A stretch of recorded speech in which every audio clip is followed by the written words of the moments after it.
సృష్టి fertility centre నిర్వాహకంతో ఓ పసివాడు ఇప్పుడు అమ్మానాన్నలకు దూరమయ్యాడు.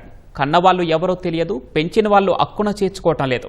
ఈ పరిస్థితుల్లో ఆ పిల్లాడిని అధికారులు శిశువిహార్కి తరలించారు. ఆ బాబుకే గనక మాటలొచ్చి తనకి పరిస్థితిని తీసుకొచ్చిన వారిని ప్రశ్నిస్తే అయిన వారికి దూరమై పసివాడు పడుతున్న వేదన ఎలా ఉంటుంది?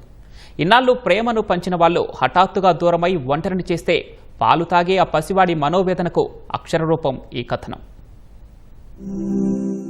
అమ్మా, నువ్వెక్కడమ్మా?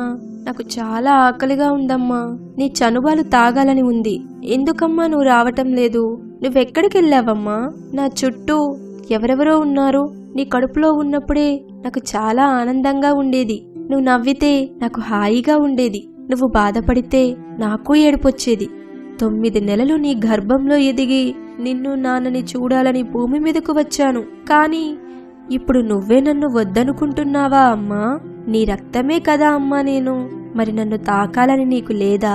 నీకోసం ఆశగా భూమి మీదకు వస్తే శిశువిహారంట నన్ను ఇక్కడుంచారమ్మా. చుట్టూ అందరూ పిల్లలే, కానీ అమ్మ లేదుగా అనే బెంగ ఉంది. ఆకలేసి ఏడిస్తే డబ్బా పారిస్తున్నారమ్మా. నన్ను నీ చేతుల్లోకి తీసుకోవా అమ్మా? నేను నీ పేగు పంచుకున్న బిడ్డనే కదా. ఆ బంధం నీకొద్దా అమ్మా?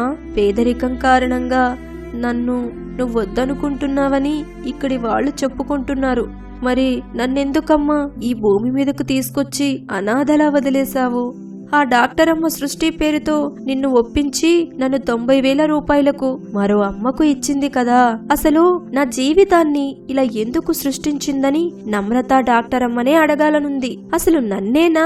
నాలా ఇంకా ఎంతమందిని మీరిలా తల్లికి దూరం చేశారు? నేనేం ద్రోహం చేశాను? ఎందుకు నాకు శిక్ష వేశారు?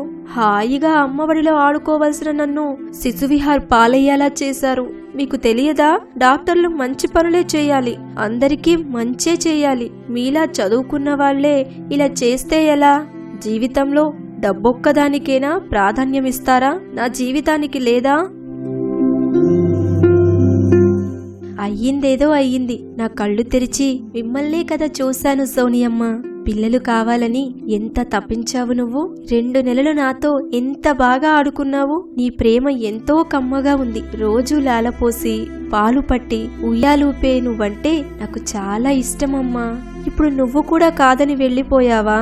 నా చిట్టి పాదాలు చూసి ముద్దాడావే, ఇప్పుడు ఆ స్పర్శ నీకు గుర్తు రావటం లేదా అమ్మా? నీలా లేనని, నాన్న నవ్వు రాలేదని నన్ను వదిలేశారెందుకమ్మా? పోలికలు రక్తం ఒక్కటేనా? ప్రేమ పంచేందుకు పరమావధి. నీ బిడ్డగా నేను మిమ్మల్ని ఎంతో ప్రేమగా చూసుకోవాలనుకున్నాను. పెద్దయ్యాక మీ ఆశలు నెరవేర్చే బంగారు బిడ్డనవ్వాలని కలలు కన్నాను. ఇప్పుడు ఆ కలలన్నీ కల్లెలేనా?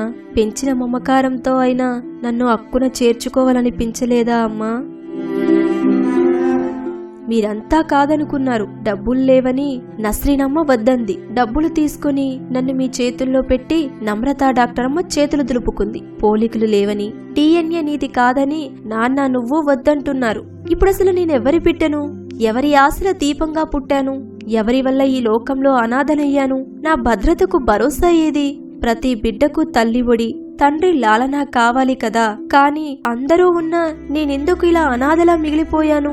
నా కన్నీళ్లకు మీరంతా సమాధానం చెప్పండి. నా జీవితానికి ఓ అర్థం ఇవ్వండి. నాలా ఇంకా ఎవ్వరూ ఇలా అనాథలుగా మిగిలిపోకుండా చూడండి.